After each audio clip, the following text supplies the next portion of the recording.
Bienvenidos. Ahora tenemos con nosotros a la doctora Judith Maguiña. Ella tiene más de 38 años de experiencia como médico forense. Formó parte del equipo que trabajó en el reconocimiento de las víctimas de Mesa Redonda. Bienvenida, doctora, a su programa Fiscales y Ciudadanía. Muchas gracias por la invitación. Es un honor para mí estar en este momento con ustedes para conversar sobre este luctuoso hecho catastrófico que enludeció a muchas familias trabajadoras. Ocurrió un 29 de diciembre del 2001, exactamente a las 7:15 de la noche. ¿Ustedes cómo recibieron esta noticia? ¿Se acercaron rápidamente? ¿Cómo fue el procedimiento para poder ir al lugar de los hechos, para poder de repente ayudar también, ¿no? Claro. El Instituto de Medicina Legal, como órgano de apoyo a las fiscalías que investigan hechos de muerte violenta, de acuerdo al Código Procesal Penal, teníamos que acompañar a los fiscales penales de turno en esa época en los levantamientos de cadáver. Lamentablemente no se pudo realizar los levantamientos de cadáver porque los lugares que habían sido afectados estuvieron muy dañados, ¿no? Muy dañados por el agua y también porque hubo cerca una estación subeléctrica. Entonces, de acuerdo a la información que nos dieron los bomberos, se tuvo que postergar. Es el área, el hecho donde ha sucedido este evento luctuoso, tuvo que ser diferido los levantamientos hasta el día siguiente. Fueron 277 personas fallecidas, muertas, ¿no? ¿O hubieron más? Cuéntenos. Claro, en la morgue central de Lima, el primer día, al día siguiente del hecho, que fue el día 30 de diciembre, recibimos primeramente 150 cadáveres, ¿no? Traídos por la Policía Nacional, que apoyó en el traslado de los cadáveres de la zona de Mesa Redonda hasta la morgue central de Lima. Pero ya habíamos hecho como instituto coordinaciones porque nosotros veíamos que íbamos a desbordar nuestra capacidad de atención a los cadáveres. Nosotros tenemos 10 mesas de necropsias para 10 cadáveres en forma realizar las necropsias en forma simultánea. Ajá. Pero eran 60, son 6 veces más, y eran cadáveres que tenían mucho daño en el cuerpo, ¿no? Algunos estaban incluso en estado de carbonización. Entonces se podrá usted imaginar de que es muy difícil hacer la identificación, que es uno de los objetivos que se plantea el médico legista al recibir un cadáver de este tipo. Entonces teníamos que recibir primero los cadáveres que llegaban traídos por la policía en camiones y ver dónde los alogábamos. Entonces la morgue central de Lima está unida, es parte de la Facultad de Medicina. Solicitamos los ambientes de la Facultad de Medicina, uno para almacenar los cadáveres mientras se iban realizando las necropsias y también para recibir a los familiares que buscaban a sus seres queridos, ¿no? Que no sabían dónde, si estaban muertos o estaban vivos o estaban desaparecidos. Fue una ardua labor por parte del Instituto de Medicina Legal y Forense del Ministerio Público para trabajar en el reconocimiento de los cuerpos, porque usted nos mencionaba que llegaron cuerpos de todo tipo, ¿no? Lamentablemente, cuerpos carbonizados, cuerpos enteros, de repente también personas mutiladas o partes de cuerpos, ¿no? Entonces, ¿cómo fue esa labor de reconocimiento? Sí, nosotros recibimos 277 personas en los 3 días que tuvimos ardua labor. Trabajamos 12 horas continuas, sin descansar prácticamente, con el ánimo de atender, pero no solamente es el reconocimiento, recibimos los cadáveres, se veía cuáles, algunos cadáveres estaban totalmente irreconocibles, pero había también personas que por cuidar sus mercaderías, ellos habían subido a sus ambientes a un segundo piso y ahí les había alcanzado el humo y habían muerto por asfixia, no tenían quemaduras. Esos eran más fáciles de identificar, pero lamentablemente todos los cadáveres llegaron transportados por la policía dentro de bolsas negras, ¿no? Y colocado un espaladrapo con un número, pero en el traslado el espaladrapo cayó, los números no se sabían. Lamentablemente eso ha sido una de las fallas que se tuvo en el incendio de Mesa Redonda, de no trasladar los cadáveres indicando de qué lugar estaba viniendo, porque las galerías tienen puestos y algunas personas, por defender las mercaderías, no previeron que el humo podía llegar y las asfixiaron. Entonces teníamos cuerpos enteros, cuerpos irreconocibles, pero también teníamos partes de cuerpos que consistían en piernas, brazos, etcétera. Extremidades, ¿no?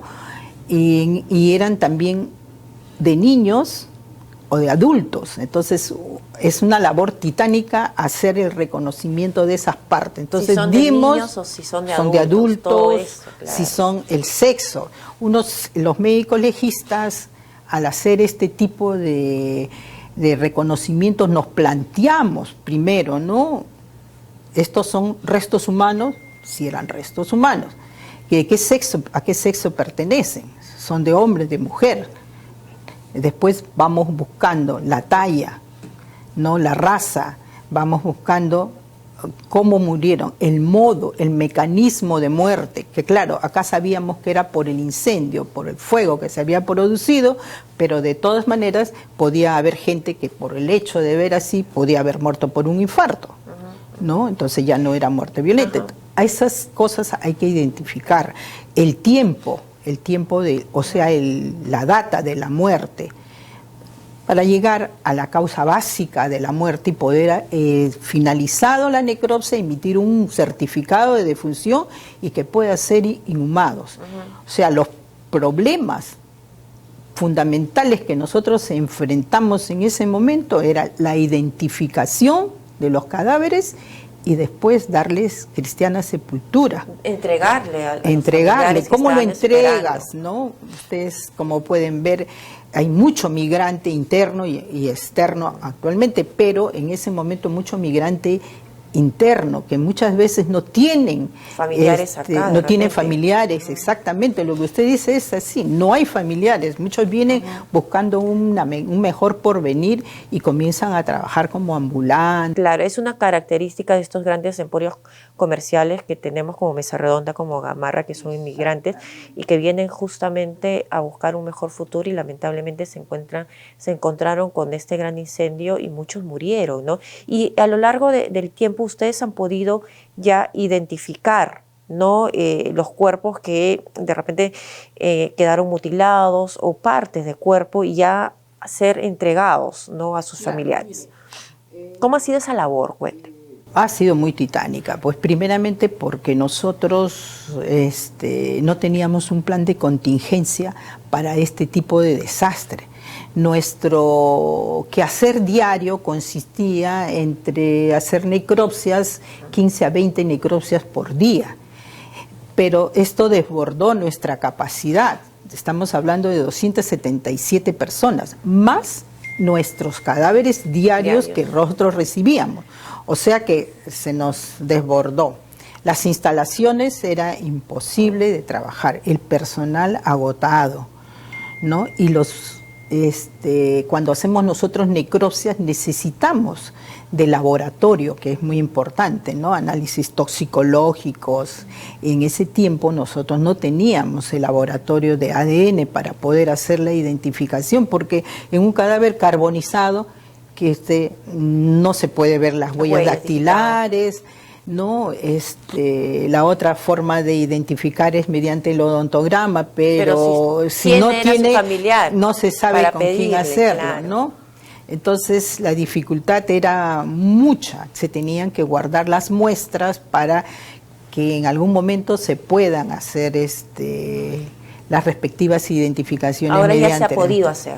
Claro, después de lo que sucedió en enero del 2002, el presidente Toledo en esa época sacó un decreto legislativo, el 141/2001, donde le dio al Instituto de Medicina Legal una fuerte cantidad de dinero para la implementación del laboratorio de biología molecular y ADN.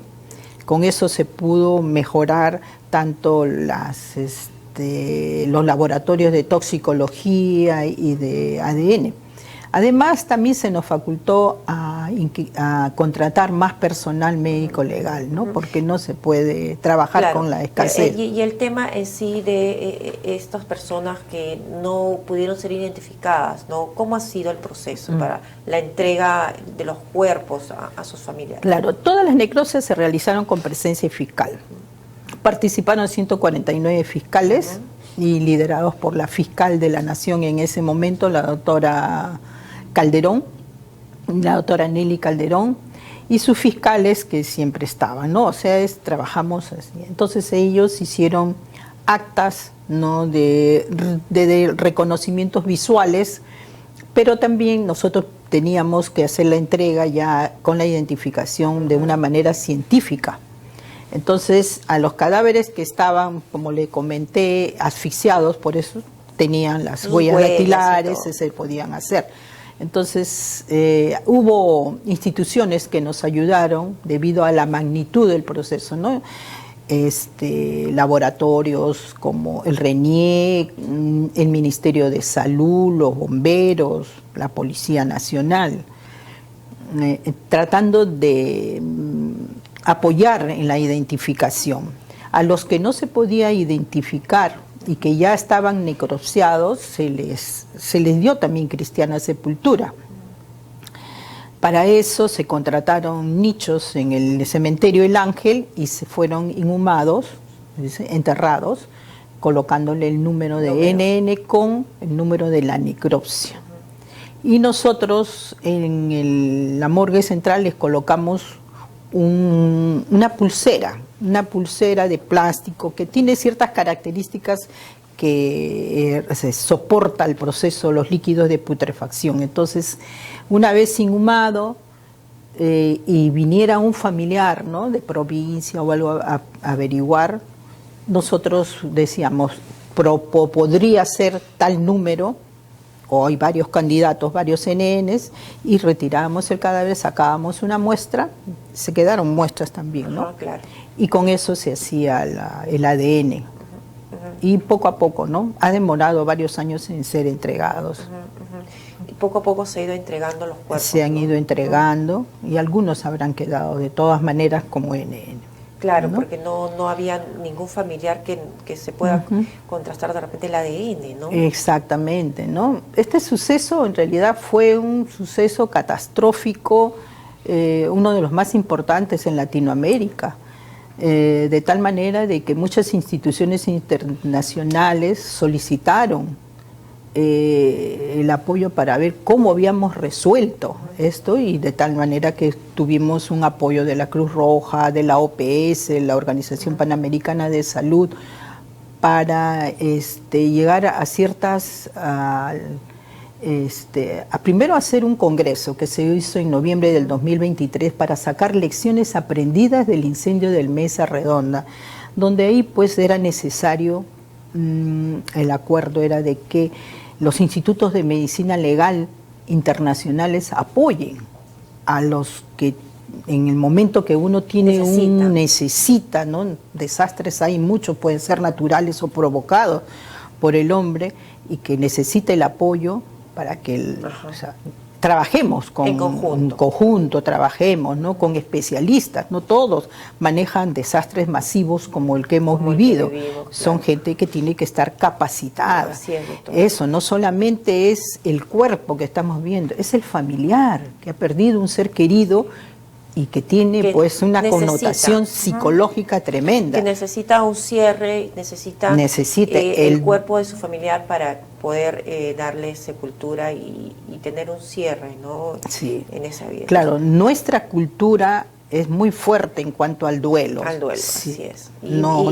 Si usted no cierra ese duelo, no puede estar tranquilo. Y todos los familiares que lamentablemente han perdido de repente un ser querido en estas circunstancias merecen ese cierre y merecen el cuerpo de sus familiares para que le den la sepultura, ¿no? Como nosotros estamos acostumbrados. Muchas gracias, doctora Judith Maguiña, por venir a este programa Fiscales y Ciudadanía. Amigos, entonces estuvimos con la doctora Judith Maguiña, quien es médico legista de la Unidad Clínica Forense del Instituto de Medicina Legal y Forense del Ministerio Público. Ya nos ha comentado cómo ha sido la labor verdaderamente titánica de todos los médicos forenses en el año 2001 para poder hacer reconocimiento de los cuerpos, no solamente de los 277 cuerpos que llegaron, que se pudieron hacer el reconocimiento fácilmente, sino también de los otros cuerpos que llegaron y que no pudieron ser reconocidos porque estaban en distintas situaciones, como nos había dicho la doctora Judith Maguiña, habían partes de cuerpo, habían cuerpos carbonizados que a lo largo de los años, ¿no es así?, han podido ser reconocidos con una serie de estudios, de exámenes y también con la llegada de familiares que han llegado hasta el Instituto de Medicina Legal y Forense del Ministerio Público para ver si estaban sus familiares entre las personas fallecidas, y ya les hemos podido entregar el cuerpo a muchas de ellas, ¿no? Realmente, doctora, felicitaciones porque ha sido una ardua labor, no solamente en el año que ocurrió esto, sino a lo largo de muchos años y se continúa, ¿no? Porque hay siempre damos apoyo cuerpos, a tanto a las víctimas como a los familiares, sí, que esa es la parte que más duele ver, ¿no? Muerte violenta y el que queda vivo sufre, ¿no? Y nosotros damos un apoyo como Instituto de Medicina Legal, no solamente en la parte técnica, sino otra parte del apoyo psicológico, el soporte, ¿no? Entonces, a ustedes muchas gracias por la invitación, y quisiera yo aprovechar un momentito para agradecer a todo el personal del Instituto de Medicina Legal que apoyó en esa oportunidad. Perfecto, doctora. Entonces, un agradecimiento a todo el personal, y no solamente al personal de esa época, sino también al personal que hace y continúa haciendo una ardua labor desde el Instituto de Medicina Legal y Forense del Ministerio Público.